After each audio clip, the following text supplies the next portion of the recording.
Shut up and sit down.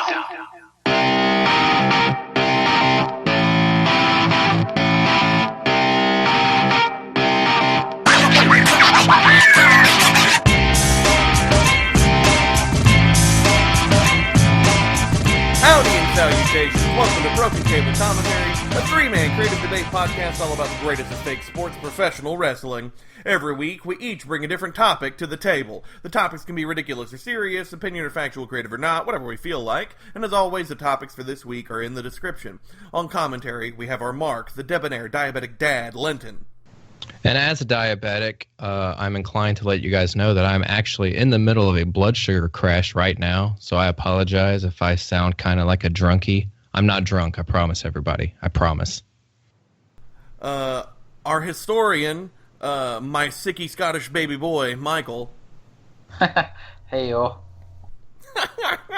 Hey, yo. And our critic mate, Jessel, who isn't sick. Just so you know. Fuck you. Oh, we'll get you sick. Yeah, I know. You can follow us on SoundCloud, YouTube, and Facebook as Broken Table Commentary, or directly at BrokenTableCommentary.com. And as requested, from now on, episodes are downloadable from SoundCloud, so follow us. New episodes are broadcast every Thursday, 7 p.m. Eastern Standard Time. This is dreaded episode number 13, I just realized. No wonder you're both having such body issues. Dining room table. Because this is a family affair. Wink, wink. Nudge, nudge. You guys will get it in a minute. I get it. Now, first things first, we got to cover the news. We're going to talk about Money in the Bank predictions later, as we always do, as is customary. But first things first, hashtag Who Got Enzo. This is our second week of coverage of hashtag Who Got Enzo, and things this week got a little bit murkier, which is wonderful. That's what you want from a mystery. So this week on Raw, Cass once again was taken out, so Enzo was going to go get a new tag partner, but Cass had to make sure he was getting jealous or getting upset and frustrated. He's like, no, I can do it. And of course they lost because of that. But as the club were about to beat the hell out of Enzo, Big Show came out and made the save. Then you have a backstage segment where Enzo thanks Big Show, but he says, hey, Cass said that one single blow knocked him out.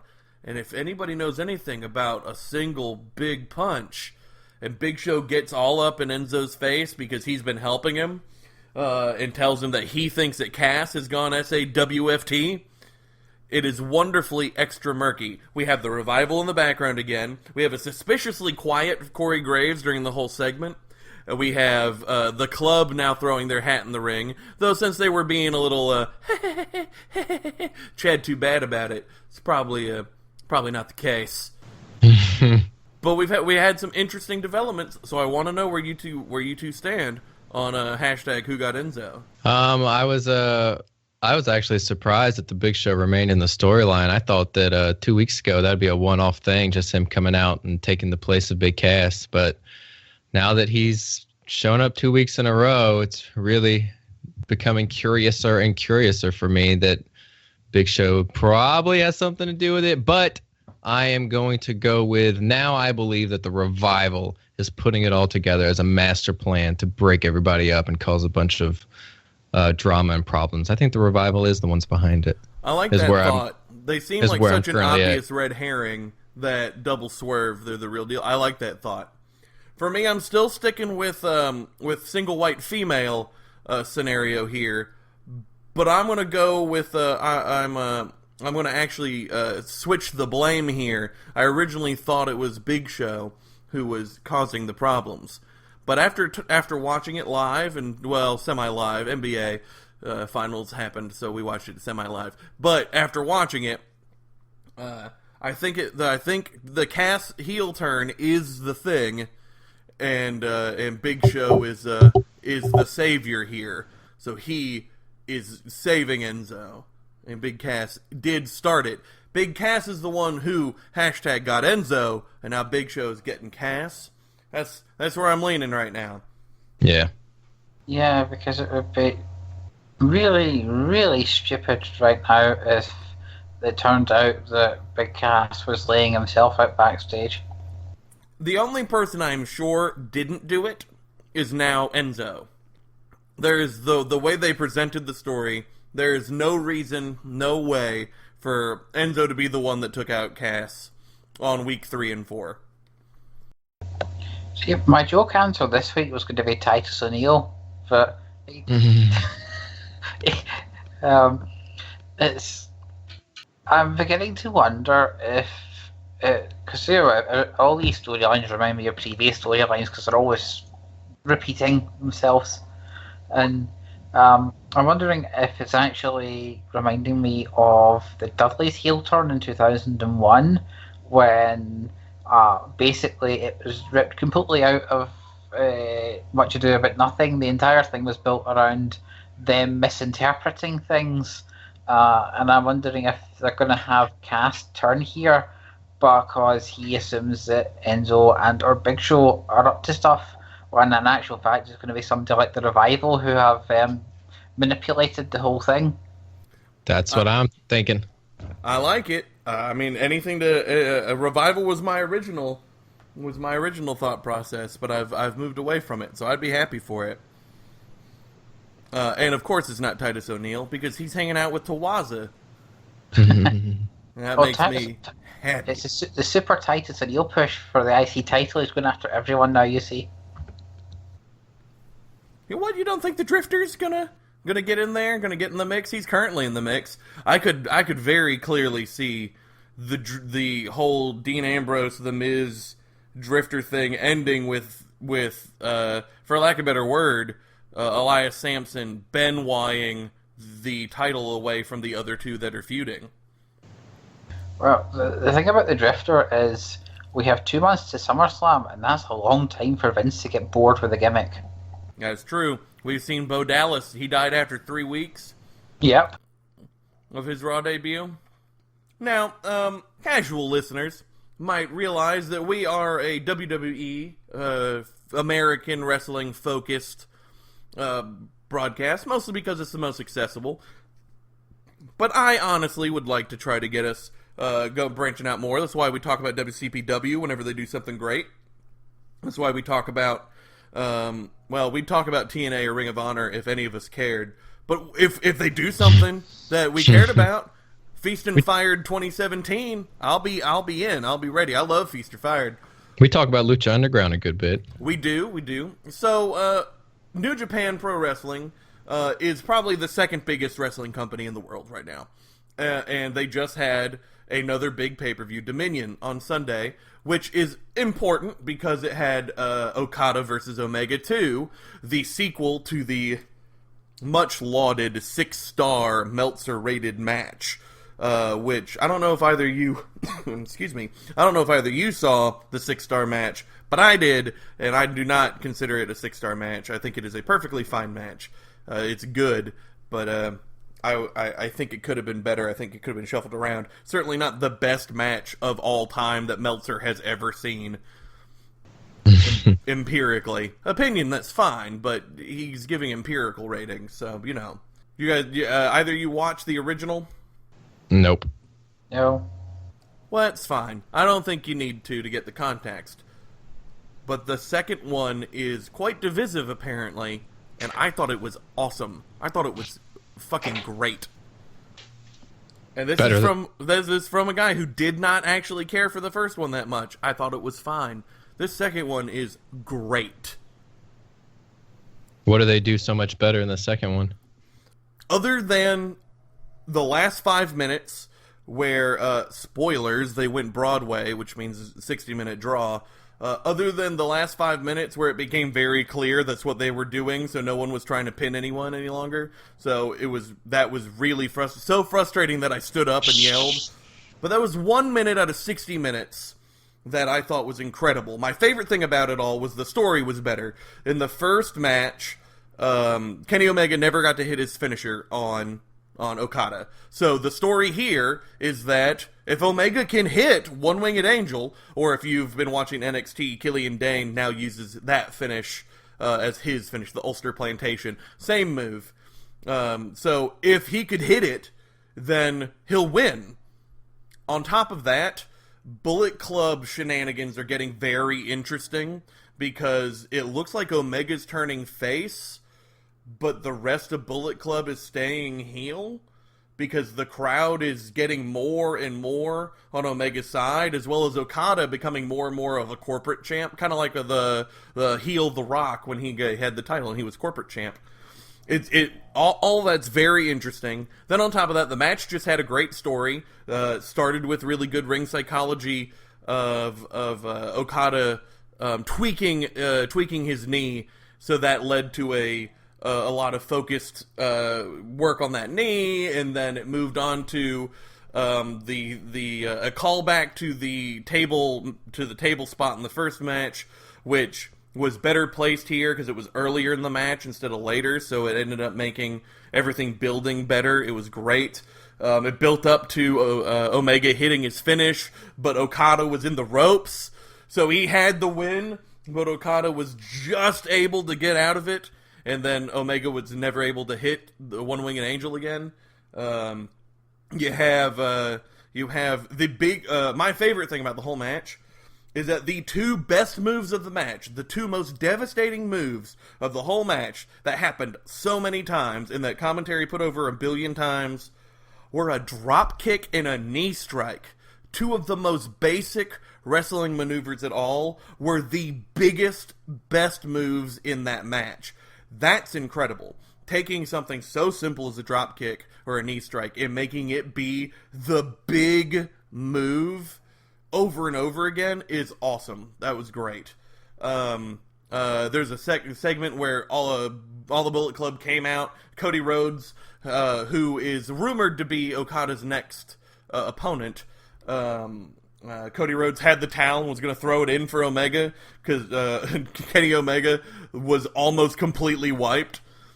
But Young Bucks were stopping him, and there's a lot of interesting Bullet Club shenanigans going on. But they don't actually interfere in the match, which is nice. It's just really, really good. If you have 60 minutes of time to watch it, I think it's better than the first one, and it's worth talking about. And on top of it, it makes me want to see Okada Omega 3, which is very exciting.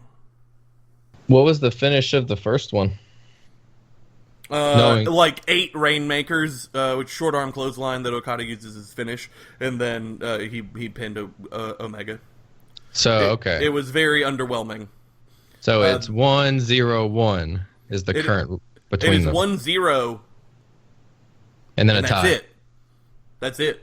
Oh, tie. I see what you're saying. Yes. Yeah, I was putting it in sports record terms. Yeah, no, I'm an idiot and just made it 1-1. No. But that's just because that's how I think. I don't do sports. I do fake sports. That's all good. So yeah, it's 1-0-1.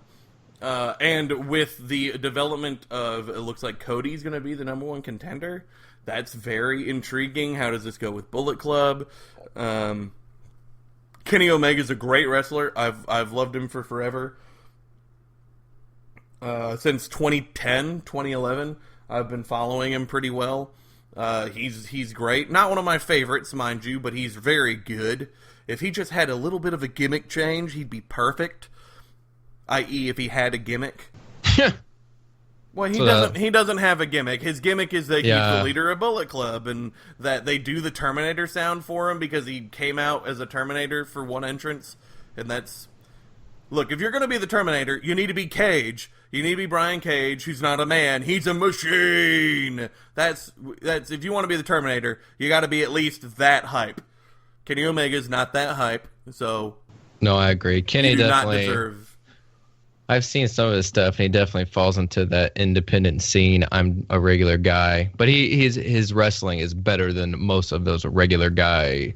He really has great character and ring psychology. He reminds me of a faster-paced Regal, in fact. The only problem is Regal just knew how to have a great character. Yeah. And that's all Kenny Omega needs. It's literally the thing that WWE could have taught him, but he didn't get in the WWE. Now, that was just me talking for a long time since no one else saw the match, but go see it. It's good. And I don't like the Young Bucks. Oh God, no. We've talked about that several times. Young Bucks are ugh. I think it's the first time we've mentioned it here, though. Yeah. Yeah. ESPN. I do not like them. Very overrated. ESPN posted an article about them last week, talking about how the Young Bucks are revolutionizing the independent wrestling scene. I was reading it, and it is some trash. I don't get it. Well, do either of you have any news or interesting things you want to bring up? If not, we'll move to topic 1. I don't have anything off the top of my head. It was a pretty lackluster news week in wrestling this week. I know a bunch of people are supposed to be coming. We got 2 people show up on TV this week back from injury. We had Emma. We had Zack Ryder. Yep. And then who else? Someone else is supposed to be back from injury. Now I can't think of the name. I had read that earlier today. Oh, Rusev is supposed to be officially returning any day now. That's what I read. Well, I just saying it as news. No, that's good. That is news. So it's good that everybody's feeling better over in WWE. It's true. All in time for that SummerSlam paycheck. Well, before we go on to topic 1, I feel we should just kind of mention, given that I have the psychic feeling he's going to get mentioned a lot imminently in this episode, but I think that my thoughts are certainly with Bret Hart and the whole rest of the Hart family, with the sad news that Smith Hart, his oldest brother, has been moved into hospice care. He's had cancer for a while now. He's been doing a lot of cancer sort of awareness in Calgary. Apparently he's really ill now. So thoughts with Bret and the whole rest of the Hart family, because they've been through a hell of a lot in the last few decades. Absolutely. Yeah. I didn't realize it had gotten that bad. Yeah, he moved into hospice over the last week. Well, with that sad thing said, let's move into our first topic. 1. Oh yeah, we didn't pick which one's going to be first. Do you want to go first, Lenny, or you want me to go first? I'll go first. All right. Topic number 1. My topic this week is what is your favorite family feud in all of wrestling? This doesn't just mean brother versus brother, which is usually all you ever see in wrestling, but anything that involves family members fighting each other on wrestling TV. So anybody can go first of your favorite family feud in all of wrestling history. An interesting thing came up in the prep for this that really shows the difference in how the three of us think. I was talking with Lenny about it, and he was stressing out because he's working hard on trying to find the answer. And for me, the terminology of favorite makes it so easy, because favorite for me doesn't mean any kind of empirical whatever. It's find the one that I resonate with emotionally, and then see if I still do. Whereas for Lenny, not to put words in your mouth, but if I understand correctly, favorite means I'm putting my stamp on it, so I have to do the most research on favorite. And best, which I would do the most research on, you're like, no, that's easy peasy, yeah? Yeah, I mean, favorite is my heart. So it's that very means, interesting. That means way more to me than saying best, because best is, oh, what are people on the internet going to say? That's not the best. I disagree with you. I don't give a shit about that. I mean, okay, that's fine. I care way more about if I throw something out there as my favorite, and then a week later I think of something that really is my favorite. I'm like, okay, now I've thrown that out there. That was a complete injustice. That was bullshit on my part. So it's way more stressful. Very interesting. I just thought that was a neat little. Yeah, I was actually going to bring it up before I division. answered, so I'm glad you brought it up. Look at that. Since I went ahead and started, and I'm not the sick one, I'll go first. My favorite family in wrestling is the Guerreros, which means that my favorite feud should probably be one of the Guerrero feuds. And specifically, the one that I resonate with the most, and on rewatch, man, is it good, is Eddie versus Chavo 1998 in WCW. It starts off like a standard family feud. They have a squabble, they have a match, ridiculous stipulation. Oh, you have to do what I tell you to stipulation. The heel wins, so now the face has to conquer against the bad odds. Pretty standard match. but it goes straight down Bonkersville pretty fast, which is awesome. Chavo and Eddie had a match with family honor at stake, and this is after maybe a month after Chavo debuted.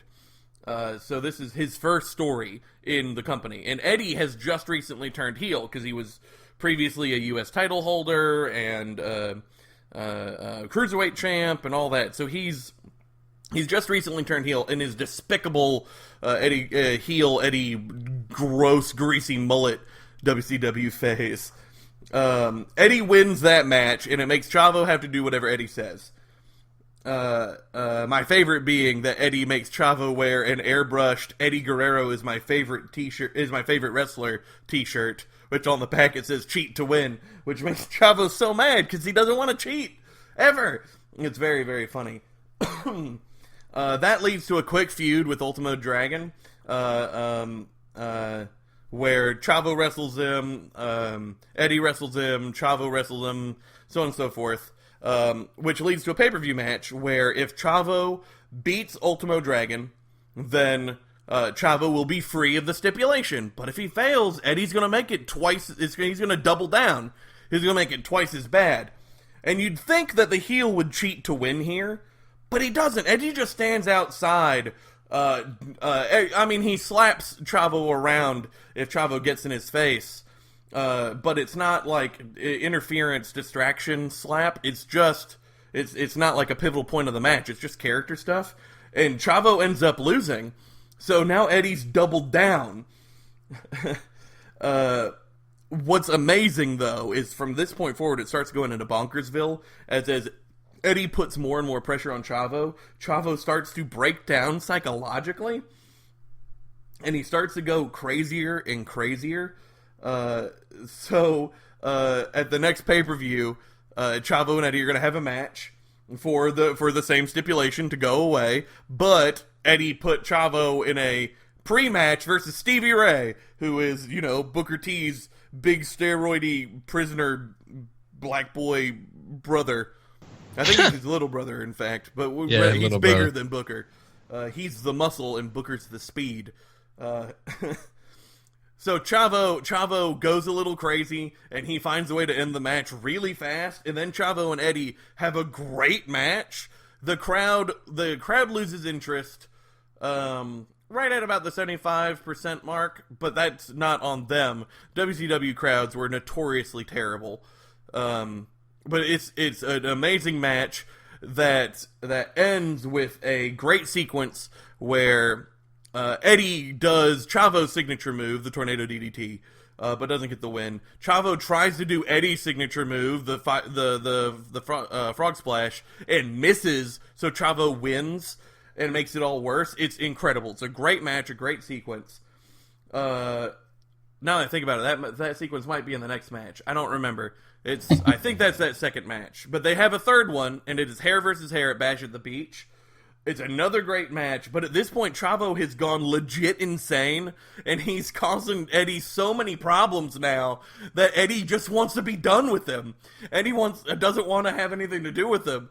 So Chavo never turns heel in all this. He just goes crazy, and the fans get so behind him, and the fans are so mad at Eddie. It's wonderful.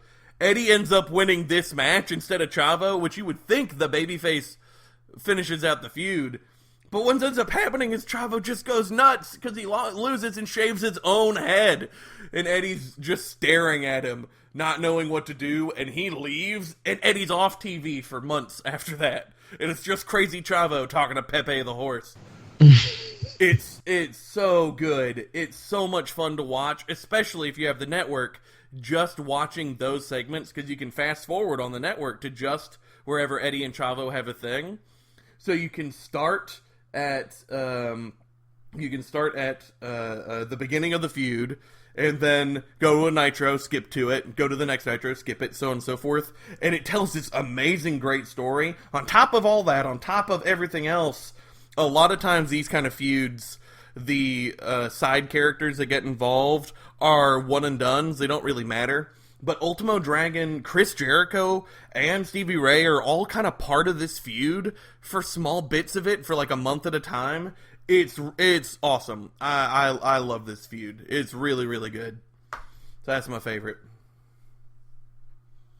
I remember bits and pieces of that one, so that's one I need to go back and re-experience, I suppose.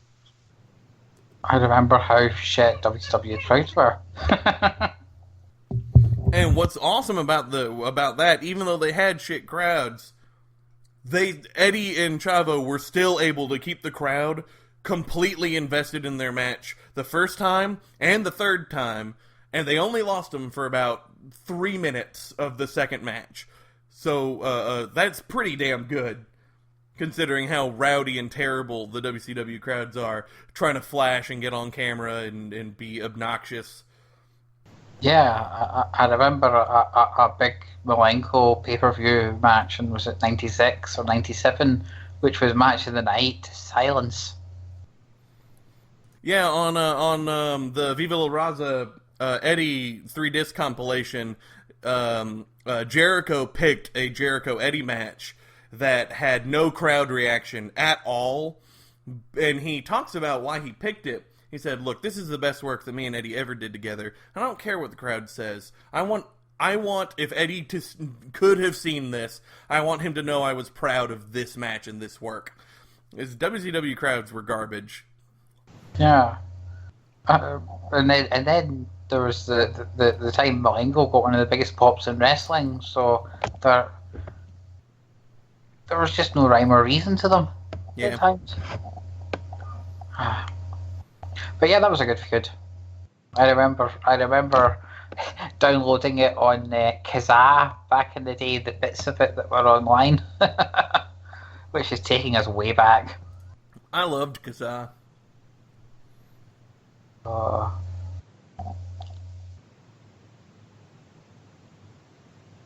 Hey, according to Davey Meltzer, they're planning a Kurt Angle comeback match. Yeah, with Triple H. Yeah.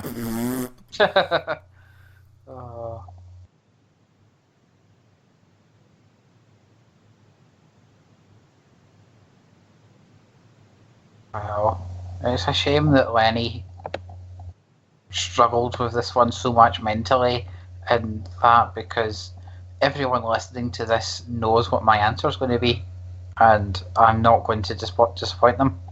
Absolutely. The Ghost of Mr. Perfect versus Curtis Axel. Damn it. Spoiled at the last. Nah, mine's is obviously Owen B. Brett. I know. I can just sense all the shock there. But no, it's such a great storyline. You see, right at the beginning, we've got Bret Hart, who fought from he was in the tag division. He became a single star. He won the IC belt. He worked his way up to become the world champion. Whilst he was doing that, in the background, they introduced Owen Hart, the younger kid brother of Bret. He was in a tag team with Jim Neidhart, but as soon as it started getting momentum, Jim Neidhart got sacked for about the 900th time. So they gave Owen a small singles push. He even got a match in Skinner's last 47 seconds. And then in the background, whenever heels were targeting Bret, Owen always seemed to get slightly in the mix. For example, Bam Bam Bigelow injured him to make a statement to Bret Hart. Yokozuna injured him in the Royal Rumble, and it was used as a statement for Bret Hart. Razor Ramon targeted him, to get to Bret Hart. And all through this, they were just kind of going, well, he's Bret's brother, he's his smiling brother, he's a wee gutsy guy. So then they get to Survivor Series 93, which was meant to be Jerry Lawler and his Knights, Royal Knights, versus the Hart brothers. But Jerry Lawler had a small legal issue, which meant it became Shawn Michaels and Jerry Lawler's Knights versus the Hart family, which didn't make any sense, but, never mind. Those Knights were fantastic, though. Yes. Greg Valentine, Barry Horowitz, and Jeff Gaylord. But yes, so during this match, Owen bumps into Bret. Bret falls onto the ringside, and Owen gets pinned. in the kerfuffle, and he's the only heart to lose in this match. And then when they're all celebrating at the end, Owen comes back and starts shoving Brett like, why did you do this to me?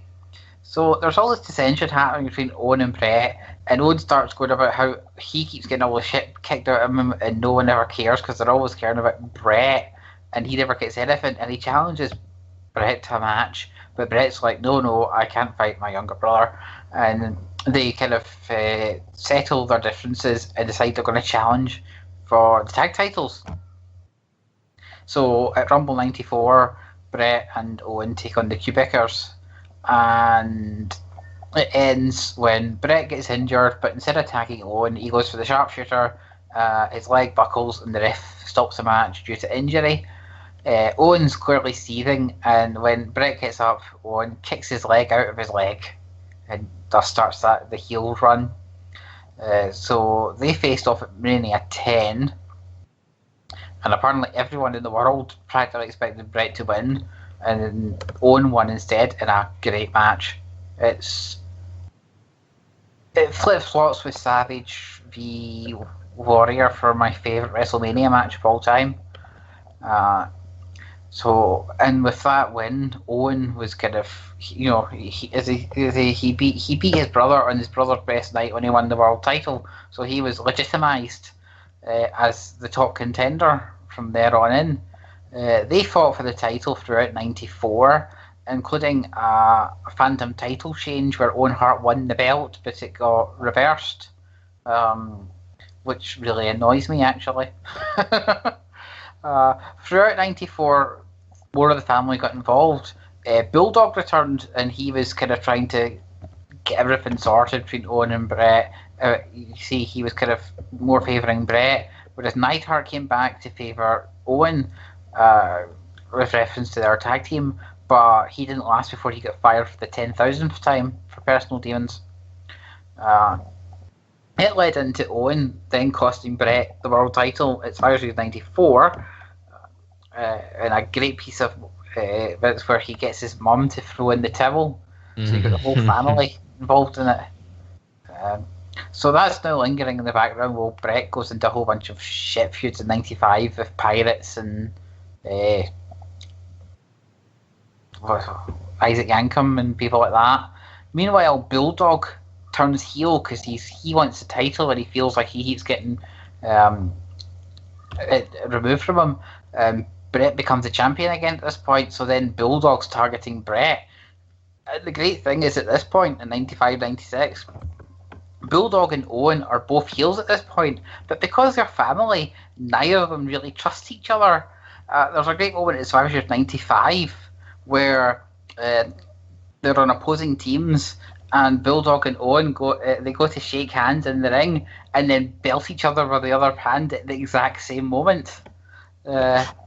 So it led into Owen and Bulldog becoming the tag champs who didn't really trust each other, and Brett going on his hiatus, but forever getting sniped at by Owen, who would bring in Pillman, and that would lead into the whole Austin thing. And eventually they all wound up with a common foe, Stone Cold Steve Austin, and reunited, ending a 3.5-year feud. And then came the Montreal Screwjob, Owen dying, Brett stroke, Bulldog died, and it all went to shit. But you know what was great while it lasted? It is a classic. I think it might even be the feud that most would consider the family feud. You know, other than like McMahon's arguing with each other in wrestling, I think the Harts might be the family feud. Yeah? You think that's a fair statement? Yeah, it was such a family feud. They even got the champ who did family feuding for it. I've forgotten his name. Chuck Woolery. That's wrong. All I know is he was big in America. I only know him from wrestling, and Vince wanted him back as a guest host in 2009 when they were doing the Raw guest hosts, and someone had to point out that the chap had died like 15 years earlier. I have no idea. I shall Google it then. All right. So I realized when doing this that I don't really like family feuds. They sort of all I mean, they're easy to fall back on. You can just have them fight each other. Then at any point, they find a reason to get along again. And then later on in the year, yeah, they could start fighting each other again. It happened plenty of times with the Guerreros. It happens all the time with the McMahons, like all the time with the McMahons. It happened a bunch of times with Kane and Undertaker. It happened with the Hearts, though not quite as many times. So I narrowed it down to 3 different ones, and those were the ones that I watched over the weekend.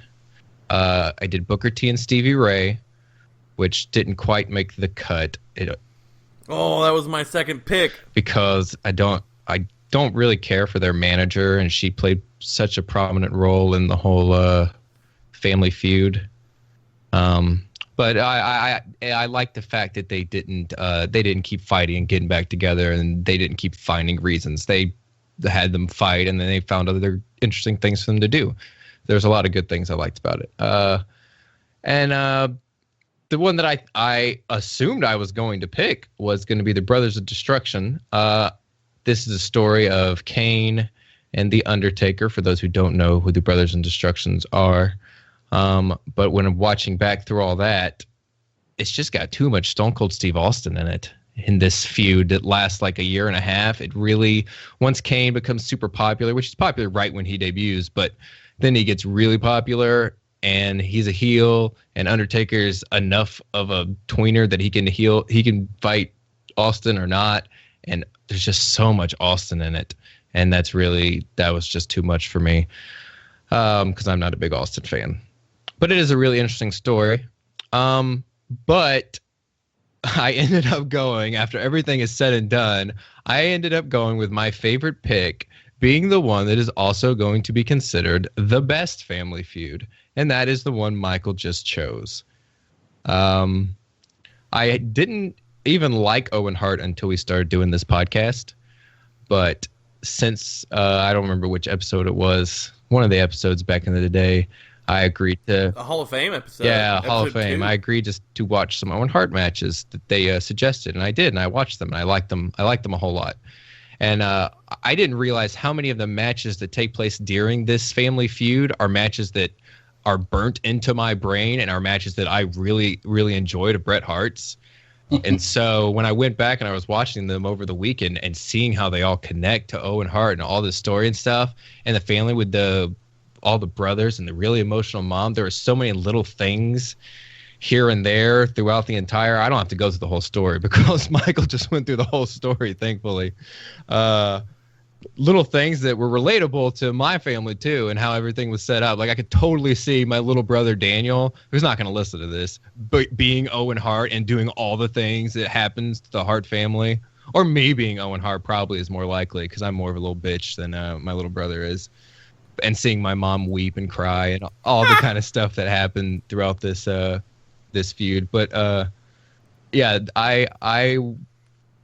this might be me jumping on the excitement bandwagon more than the favor bandwagon, because I just watched it all and it was so fresh. And the Booker T, Stevie Ray stuff I've seen before, and the Brothers of Destruction I've seen before. This was a lot of new stuff for me, so it was a lot more exciting. But yeah, for me, my favorite at this moment is definitely Bret Hart and Owen Hart. Really great stuff. I also want to mention my third one I was looking at was I disqualified it because it wasn't the right kind of feud, but the actual ECW Dudley Clan. That was a feud about family. Yeah. So that was in my contention, but they didn't actually fight each other very much, and when they did, it wasn't good. So I didn't count it, but I did want to mention it because they are a great family. I don't know because I didn't think about best. I don't know which one I'd call the best feud, but I'm sure most would consider the Hart one. I mean, you both probably would. I'm not sure what I would think. The chap who hosted that Family Feud thing that showed up in WWE, by the way, apparently was a chap called Ray Combs. There we go. Apparently he was big in the US back in the late 80s, early 90s. But he's dead. They're all dead. Eventually, everyone is. Then the Don't- Aspaghosts get them. Don't say that. No. No, not the Aspaghosts. can feel it. Hey, let's keep things on topic. Go to our second one. Two. The second topic is mine. Sepic. And I realized after I set up the topic, but before I could change it, that I accidentally implied a thing I didn't mean to. Uh-oh. But that's fine. It's fine. I think all the answers will still be great. But my question was, what former gimmicked pay-per-view would you bring back to the WWE? And I made it clear to them it didn't actually have to be a WWE pay-per-view. It just had to be a gimmicked pay-per-view that you want the WWE to do. Okay. It's not going to change anyone's answers. But the just so you all know where I was coming from, I didn't mean to imply like the Royal Rumble, a pay-per-view built around a match type. And I think I might have accidentally done that. But it's going to be good. We're going to have a great conversation anyway. I realized too late. It's like, oh, I think I might have accidentally included gimmicked matches instead of just the pay-per-view gimmicks. But that's fine. It's not a big deal. I have a guess for both of you. You have a guess? Yeah, I have a guess for what both of you picked. Well, what is your guess? I think that Michael picked King of the Ring because it's Michael. And I think that you picked either War Games or Battle Bowl, but I don't know which one. Like one of those WCW ones, because you and I were WCW boys. Yeah, we are WCW boys. So that's where I'm leaning. I picked a WCW one as well, just for curiosity. If it makes you feel better, I did not think that something like the Royal Rumble could be chosen. Oh, hooray! Good. Well, then I was just overthinking it for no reason for 2 days. So awesome. I could understand because that match is named the Royal Rumble, and then the pay-per-view is named Royal Rumble. But no, I was not like I wouldn't consider the Money in the Bank a gimmicked pay-per-view either. Okay, cool. Yay! Well, good. I overthought for no reason. Michael, why don't you go first this round? Well, you'll never guess what I picked. So hey, King of the Ring, eh? I love it. Oh, I love the King of the Ring. So much can happen. You've got hedge for great matches. You can start storylines. You can push underdogs. You can really push someone into the main event through the course of one night. It always felt to me more organic than Money in the Bank, which is basically, you've seen some of the folk who just randomly jump into the main event here. Like Jack Swagger is the trope setter there for someone who is doing nothing, and then suddenly won Money in the Bank and was world champion the next night. It was 2 nights later, but I can definitely agree with you there. Money in the Bank. I'm very tired of the conceit. I'm with you there. I mean, I used to always. There are two pay-per-views every year that I would kind of look forward to. First being obviously the Rumble, and the second was King of the Ring, and 2000 was the best one because they had a 32-man tournament, and it doesn't really matter that looking back, not many of the matches weren't that great because it was the spectacle of the matter at the time, and of course it helped push Kurt Angle into the main event, and it gave us the Crash Holly underdog storyline when he got all the way to the semi-finals by being an underdog in every single match he had in the tournament.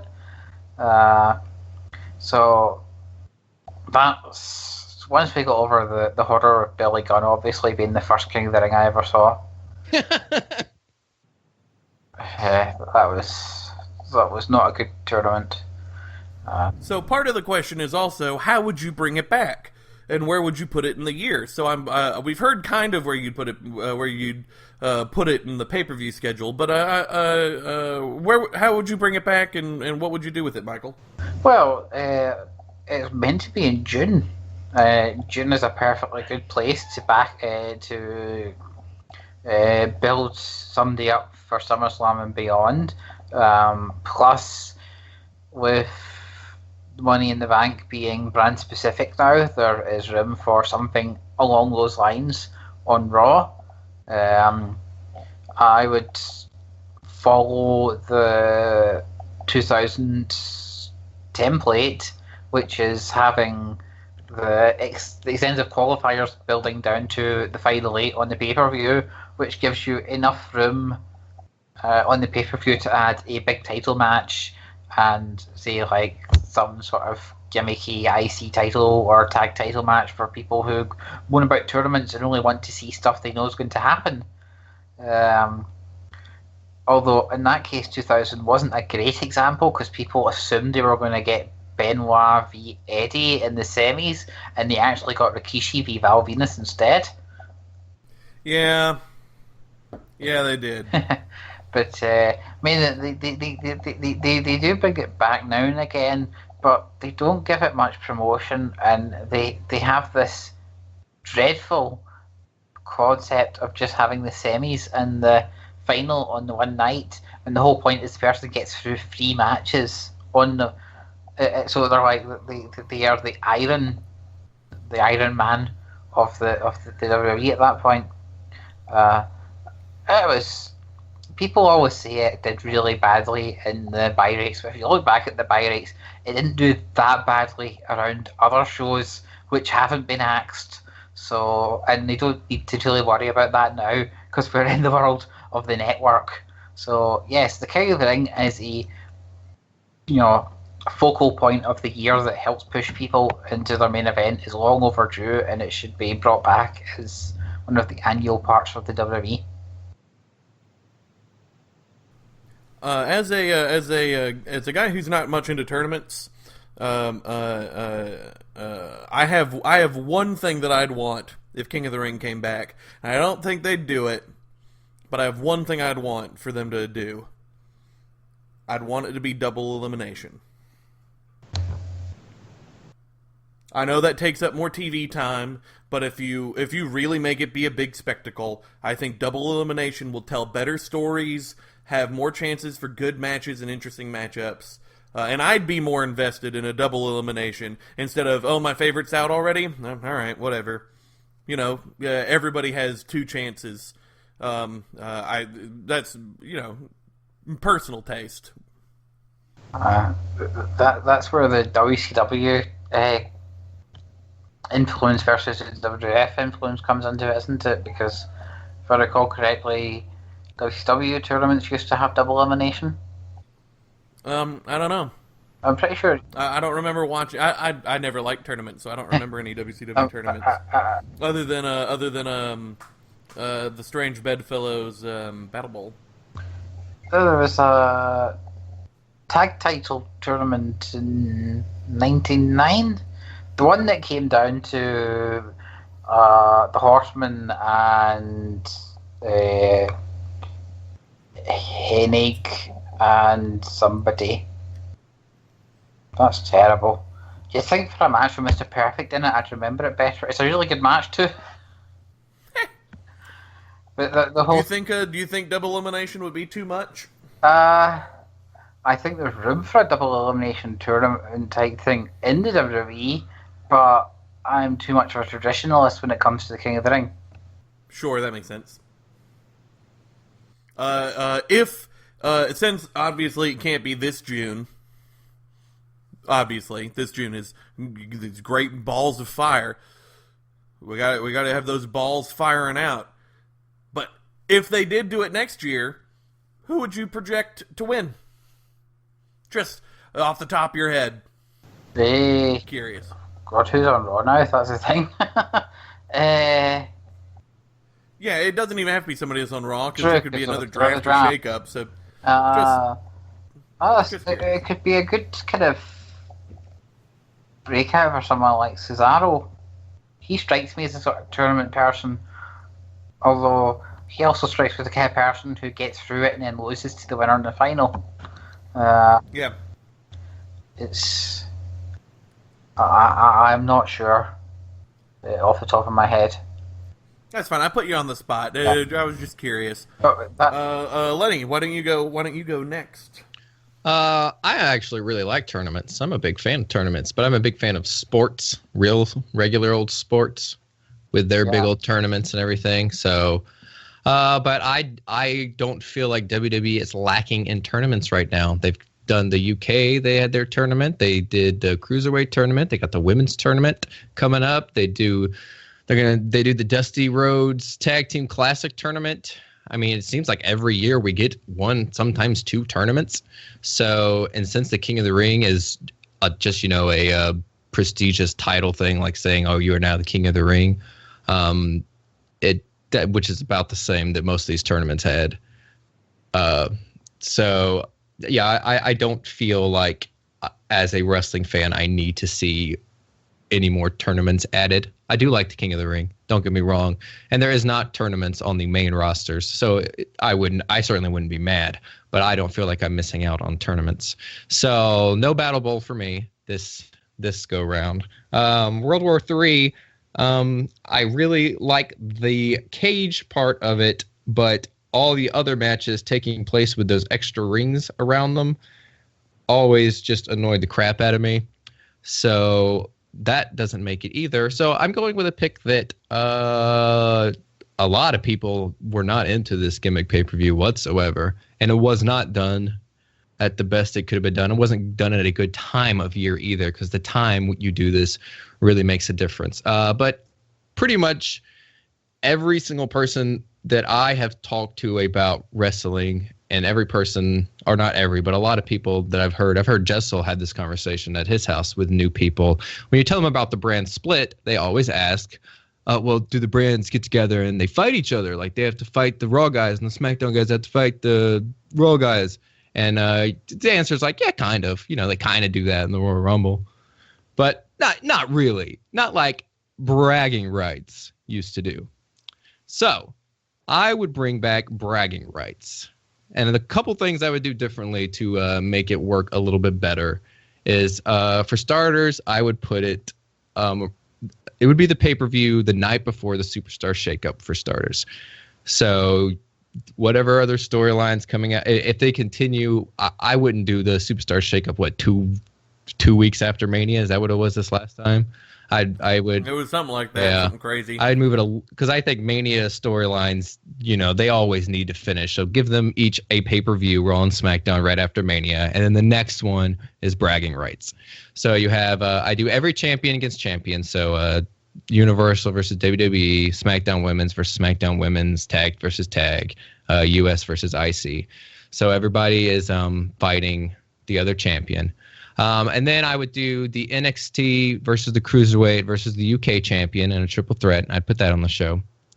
And then I would do a multi-man 5-on-5 match where the teams really represent that brand and they really like that brand. Like I wouldn't throw heels on there that, I hate being on Raw. I guess I got to be on this team. I'd put people on there that actually care about the brand they're on, because I would make it where the winning team can't be sent to the other show during the Superstar Shakeup, where if you win that match, you are safe. You get to stay on the show that you're comfortable with. So then that match actually means something, because in the other times it was just for the big ugly trophy. So I would add that to it, put it at the Superstar Shakeup. And I know you can't really put storylines into it because you can't really have them going back and forth, building up to it. But sometimes that is okay. Sometimes it doesn't bother me that people are going back and forth and promoting and interfering in people's matches leading up to it. Sometimes it is just exciting to see the characters fight each other. And I think under the circumstances where it's champions versus champions, brand versus brand, one night, then after this, everything gets shaken up. So, somebody who just were fighting each other may end up on the same show the next night. I think that with all that stuff mixed in, I think that bragging rights, Raw versus SmackDown, could really work and be very, very entertaining. I always liked the idea of bragging rights, but the pay-per-views never did it for me. I like your idea. It's kind of like combining what should have been what Night of Champions was about with what bragging rights should have been about. Yeah. It's kind of like combining both of those. I really like that. If nothing else, I like the idea of champion versus champion. I think that's really cool. I think WWE has a problem with always having the title be in contention for things, which is not great for storytelling. It writes you into a lot of holes. It makes you accidentally make people too important, and then they lose their push, and then they drop all the way down the card, so it makes them look weak. So I like that. I like your placement, too. And it used to be around when they were doing the drafts after, I think it was from 2004 onward, they would bring everybody to Raw, and they would do several champions versus champions matches during the Raw where they would have the draft, and they'd be switching it up. So this is borrowing from things that they've done before, and they were always, they were good and they were exciting. I always liked it, but... All I know is when I came back to watching, it was the pay-per-view before Survivor Series, and that didn't make any sense. That was a terrible placement for it. And the bragging rights pay-per-views in the past are not good pay-per-views. The best thing to come out of any of them was The Miz getting, at that point, his biggest win yet. But they're not great. But I like it. And with essentially just a 5 or 6 match card, I think that's good. That's the 5v5 match, that should be a 20 or 30 minute match. You want champion to champion, you want that to have all the prestige it needs, so that should be a 30-minute match, And I think that's a good pay-per-view. I'd totally be into that. And I want winners or losers in these title matches. I don't want them to have to feel like they have to protect. I want them to say, okay, one of these champions is stronger than this other champion. Let's just have them wrestle.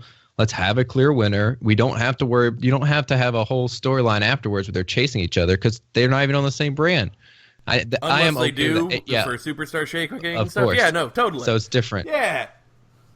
No, the more you talk about it, the more I like it, and I liked it from the moment you started talking. Well, I'm glad because I really like this idea as well. It's not going to happen, but I think it's really. I honestly think it would be nice to replace Survivor Series with that kind of thing, but I've never been into Survivor Series myself anyway. So.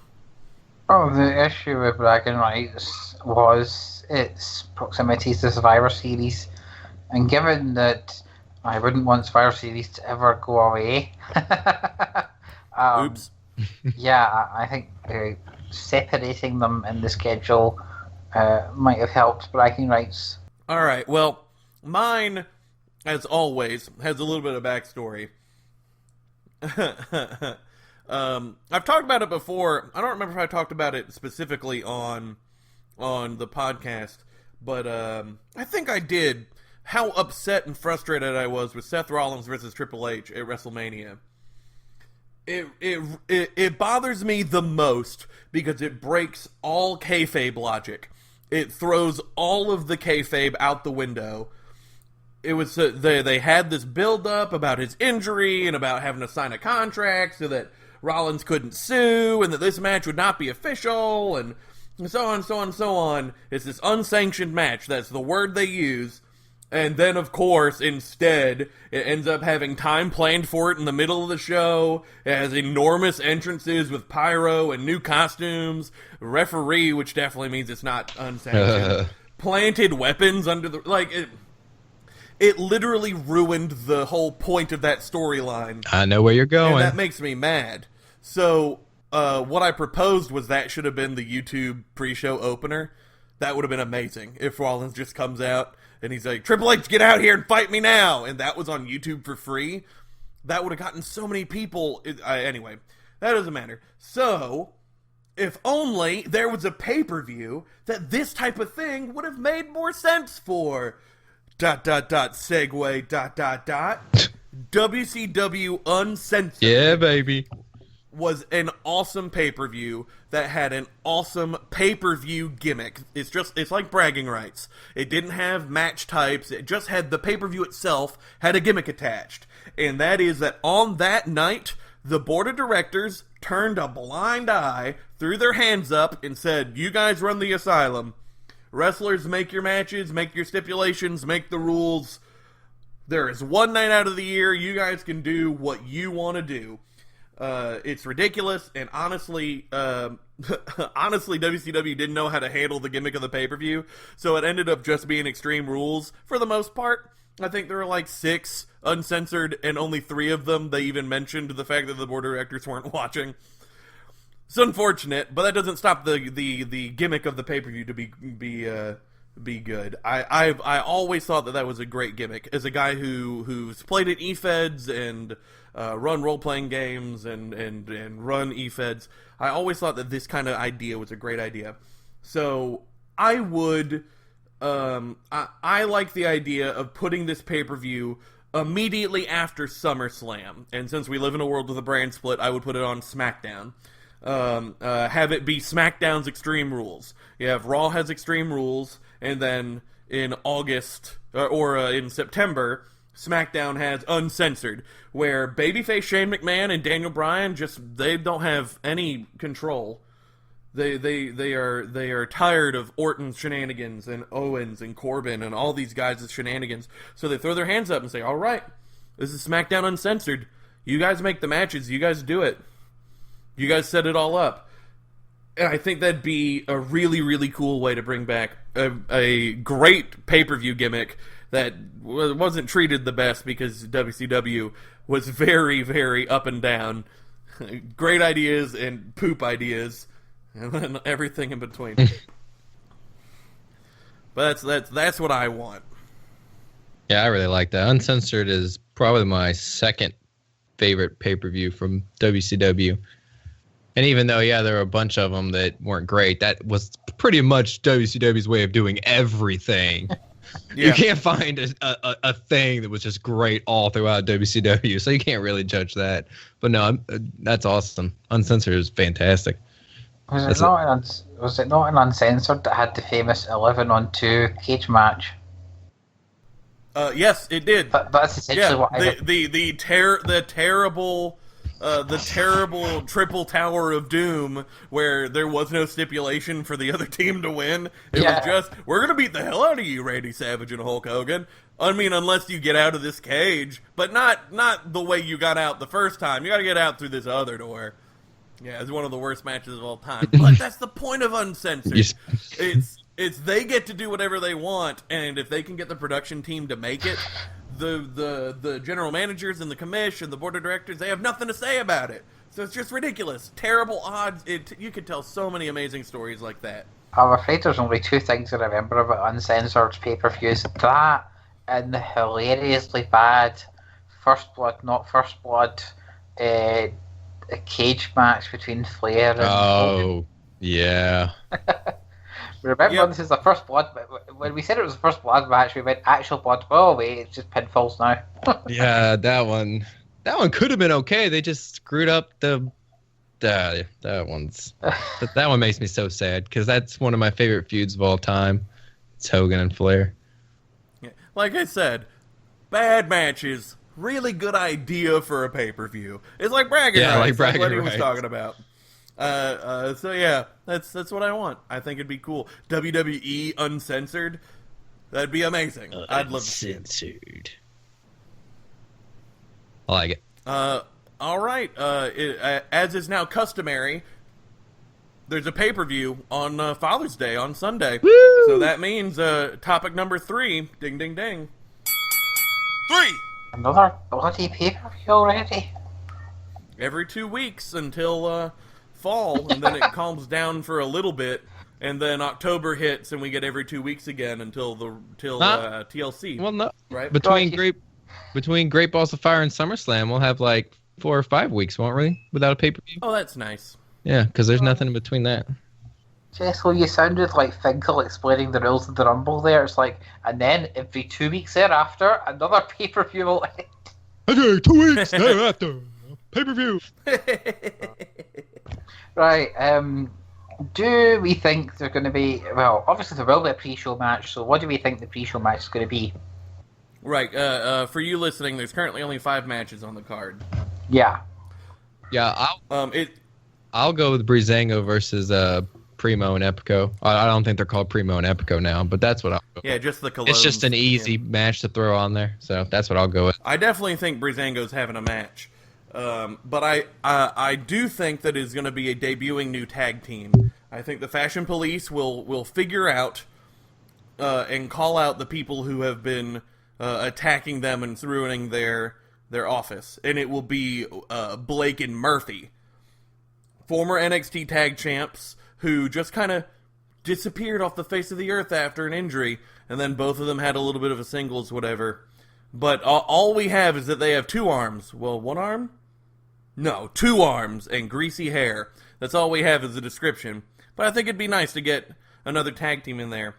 I think that would be the 6th tag team on SmackDown. And 6 is the right number you need for any contention for a title. The SmackDown 6, essentially. Do that for every title. They have it for the women's currently. They have it for the US currently. They don't have it for the WWE. They need to get that fixed. Then adding a 6th one. Is that counting American Alpha? Yeah, I think so. Well, then yeah, that should be 6, right? I count 7, so... Because Zack Ryder's back, so that puts Mojo and Ryder back. Oh, right. Hype Bros are back together. Yeah. But I'm still feeling Wesley and Blake. It makes more sense for it to be the Usos. But in Breezango Colognes, it's, it makes sense. But I'm hoping. I want to hold out hope that it's Blake and Murphy. Oh, yeah, I think it's going to be Breezango Colognes, which, if that's the case, I assume the Breezango will win. Oh yeah, Breezango will win. Yeah, I forgot about picking a winner. Yeah. So, but if it is the other 2 guys that Jess was saying, then I say they win. Yeah, but I think I prefer Epic on Primo, actually, and that's saying something. Oh, right. Pay-per-view itself. Naomi taking on Lana for her women's title. This has a defense of the title written all over it, possibly linking into things that are yet to happen on the show. What are your thoughts? Yeah, I'm gonna go with Naomi winning. Otherwise, yeah, I mean, if Lana wins, you have all heels with the belts, and Lana hasn't wrestled at all. So it'd be really silly if she won. It'd be shocking, but they just did the big shocking gender thing. It would be unnecessary for Lana to win, and I'm liking Naomi right now. So I hope she keeps the belt a little bit longer. I've gone back and forth a lot. There's a lot of interesting backstage news and talk, like the fact that Vince wants Lana to be face. That's very interesting to me. I don't know if she can pull it off, but clearly the crowd is mostly chanting for her for face. They're not booing her. Plus, Lana also debuted a brand new, very good finisher, the hammerlock leg trap sit out spine buster. I don't know what she's going to call it, but I hope she calls it Lana Crush. I hope that's just random, but I think that's... Plus, Crush also has like the love meaning, too, so it's a great name for her new gimmick. But I'm actually going to go with Lana here, because I don't think everyone's going to retain. And spoilers, I think everyone else is going to retain. So, I think that having Lana win the title in her very first singles match makes her a really interesting addition to the division. I would have Naomi win it back next time, do just a single one-off, because I think Naomi's doing a great job as champ. And that's, this is all fantasy booking nonsense. But Lana debuts a new finisher, and if the rest of the pay-per-view is look strong on TV, lose on pay-per-view, then nobody's losing any titles. And I think they're going to want to change at least one title. So I'm going to go with Lana. Vince is high on Lana. I'm going to go with Lana. Right. The first ever women's Money in the Bank match. Becky, Natalya, Tamina, Charlotte, Carmella, and is there only 5 people in this? There's 6. Did Michael pick a winner in that last match?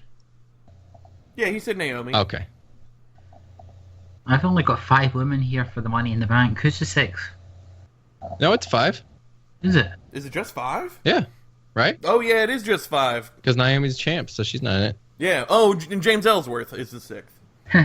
Does that imply that there's going to be a surprise entrant then? Because that's a surprisingly low number of people. Nah, I think they'll keep it at 5. But you can You can guess. Well, no. You see, this is a historical first time ever for women's wrestling, and if I've learned anything, is if an historical first time ever historical thing happens in the WWE for women now, Charlotte Flair wins. Yeah, baby. So I'm sticking with the historical trope sensible pick here. Charlotte Flair will win the match. I am with you on that one. They like to let her win all those kinds of things. And I think it's since she is sort of doing the tweener, can we trust her, good guy, bad guy thing, I think her having the briefcase thing adds an extra level of drama and intrigue to that as well. So not only do I think she wins, I hope she wins. I think that she is the obvious pick, which makes her the loser. And the real winner here, in a perfect world, will be James Ellsworth climbing up the ladder, grabbing the briefcase, and throwing it out of the ring to Carmella to catch. And Carmella wins by nonsense cheating because of James Ellsworth. I think Carmella gets more from the win. I think there's a great story with her having it. She is canonically in story on SmackDown the weakest of the women. She is portrayed as the worst one, the worst striker with the worst moves. I think it's marvelous. I think she could hold on to the briefcase for a long time. They want to use James Ellsworth, and I would have gone with Charlotte because they gave her the firsts, until they made Alexa Bliss the first woman to hold both, which makes me think they're now willing to start handing out those accomplishments around. So I'm going with Carmella, and in a perfect world, James Ellsworth gets it down, so commentator can go, he's not even a woman, how can he get this? And he throws it. Like, Carmella gets destroyed on the outside, like she's on the ramp, and then he throws it to her, and she catches it. It's like, oh, well, she has the briefcase and her feet are on the ground. She won. It's ridiculous. She didn't earn it. It allows her and Charlotte to have a feud for the briefcase. Maybe Charlotte would get it after that. Makes a lot of sense to me for Charlotte, because I really like your point about Charlotte being a tweener. I think that's a great point. She won her match. She won her match dominantly. So I don't think she's gonna get the briefcase. So I like Carmella. Yeah, I certainly think at the very least a heel will win, because I agree with Jessel's point about the lack of title changes in this show. My full-on prediction is that the winner of this match, who I think is going to be Charlotte, is going to be the women's champion by the end of this pay-per-view. Oh, okay, gotcha. Same night cash-in, sure. Yeah, because Naomi v. Lana is such a sort of weird throwaway match at this point in time that I just feel there's going to be afters of some sort. So yeah, cash in afterwards, I think. So another reason I want Carmella to have the briefcase is I love the idea of James Ellsworth bringing the briefcase down to try to cash it in. I think that's hilarious. Like, she has him carry it, and he comes down with her, and he's like, hey, have the match, Carmella. And she's like, no, what are you doing? Yelling at the referee, causing so much trouble. Oh, it could create so many great stories for so many months. Yeah, but have they ever done a comedic bit with the winning of the briefcase? It's always first time for everything. Yeah. I mean, I like your idea. It's just and Damien Sandow's win I would call comedic personally. With him turning on Cody Rhodes? Yeah. Oh, okay. That feud was just bonkers nonsense. He even had the leather version of the briefcase. I like the storyline that you've come up with there, Jessel. So I hope I'm. Well, actually, I don't hope I'm wrong, because I always want to be right. But No. You guys are right. You pointed out last week. I'm too creative for my own good. If I come up with a story that's really fun, that ain't happening. Fun in the WWE. Speaking of fun, tag titles: the Usos versus the New Day. This is actually the hardest match in the show for me to call. Yeah. Because I'm having to counter the fact that the Usos winning cheap or by some sort of screw job would keep it going better than the New Days coming in and running roughshod over another tag team. But I'm so used to the New Day coming in and running roughshod over another tag team. But no, I'm going to go with my gut feeling, which is the Usos hang on by hook or by crook. Yeah, I think the Usos will hold the titles through this pay-per-view. I don't think they keep it past SummerSlam, but I think they all good. They all good. Day one-ish, baby. I had the New Day winning until yesterday watching SmackDown, because when Zack Ryder's return, that makes me think that Hype Bros are going to be the ones to take it off of the Usos. So that means Usos got to retain until then. I was wrong last time I thought that. I thought Revival was going to be the one to take it off of the Hardy Boys. I was wrong, which is good. The 2 out of 3 falls match on Raw, we didn't talk about it, but that was a short but very good match on a pretty stinky episode of Raw.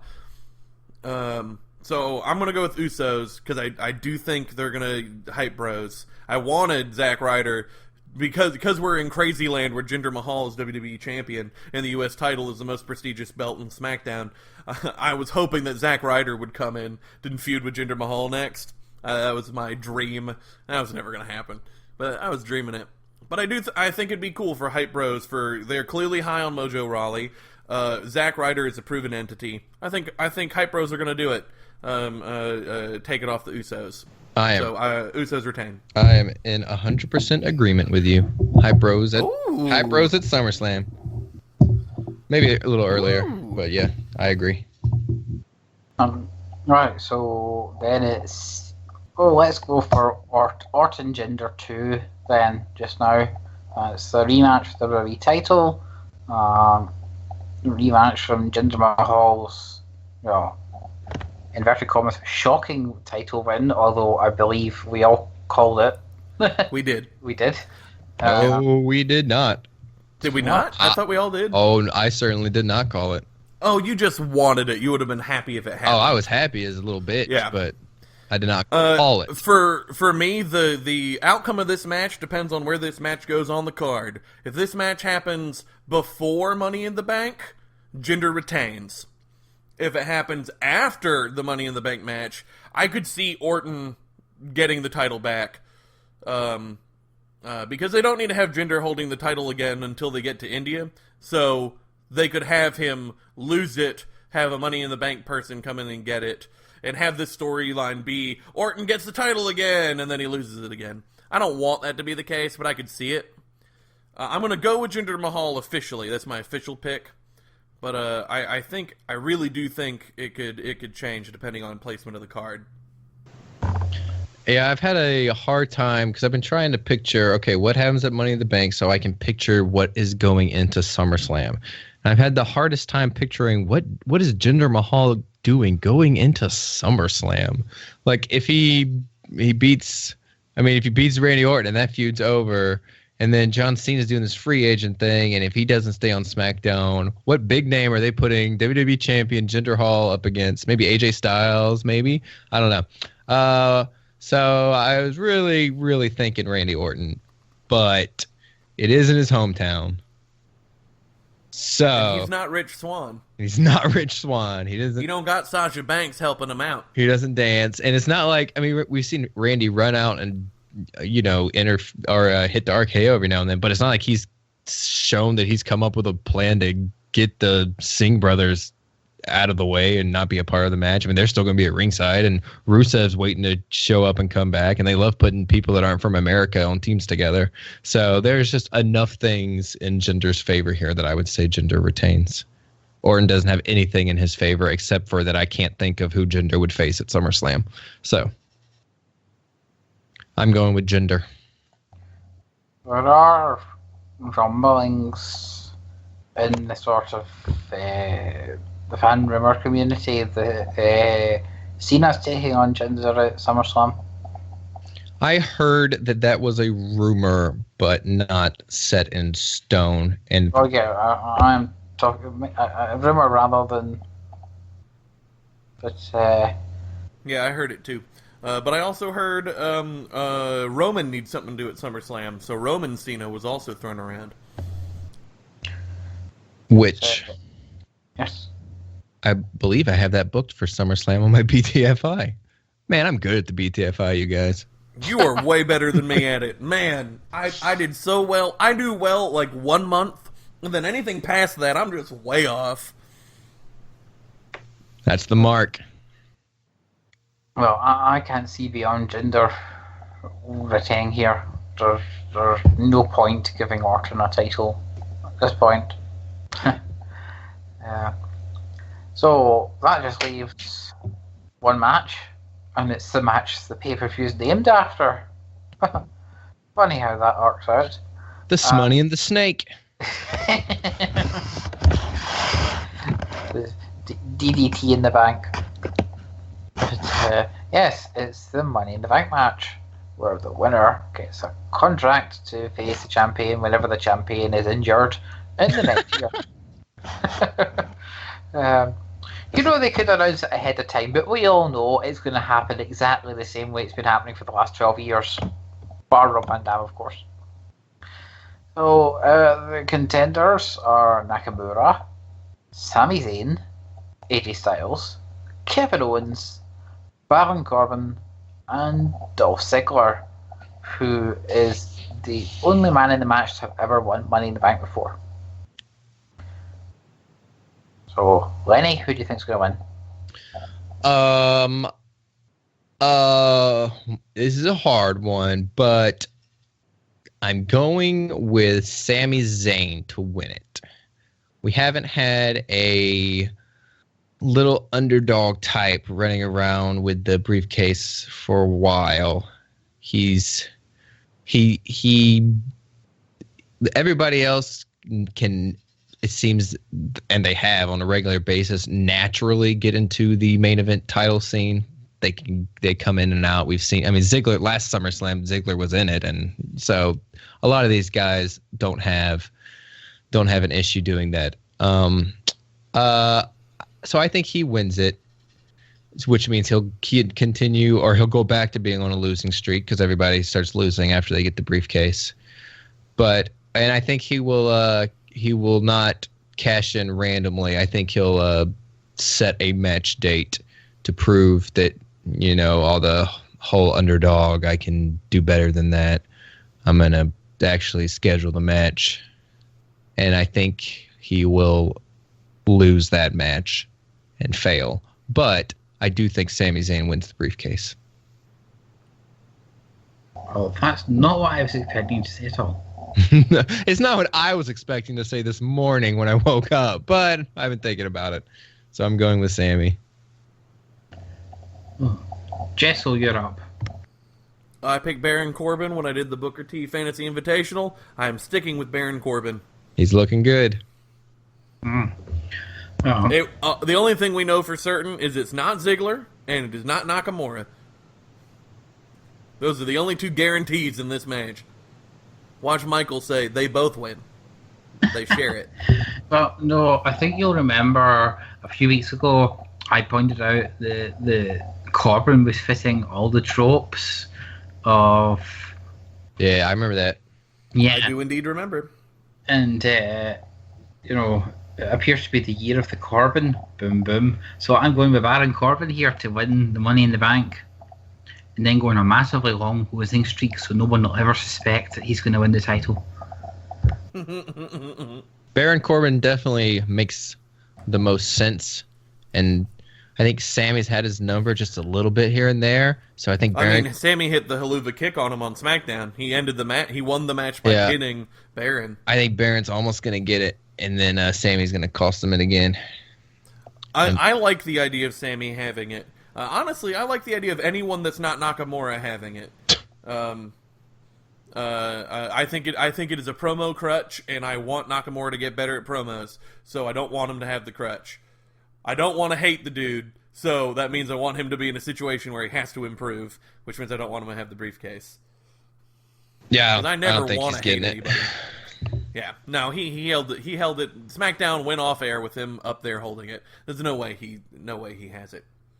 But I liked your idea last episode or episode before where you were like, him having the briefcase really would make life easy for him for promo purposes. That's a great point. What's great about this pay-per-view, just in general, is that all of these were hard to pick. Raw has felt kind of samey, with Samoa Joe being a real shock, but other than that, it's felt kind of samey. But SmackDown has been really killing it since the shake-up, I think. Yeah. It's just really, really shocking, and I love how hard it is to predict this pay-per-view. It makes me very, very excited for it. And remember, I said earlier, I'm tired of the Money in the Bank conceit. It has been done the same way so often that I'm tired of it.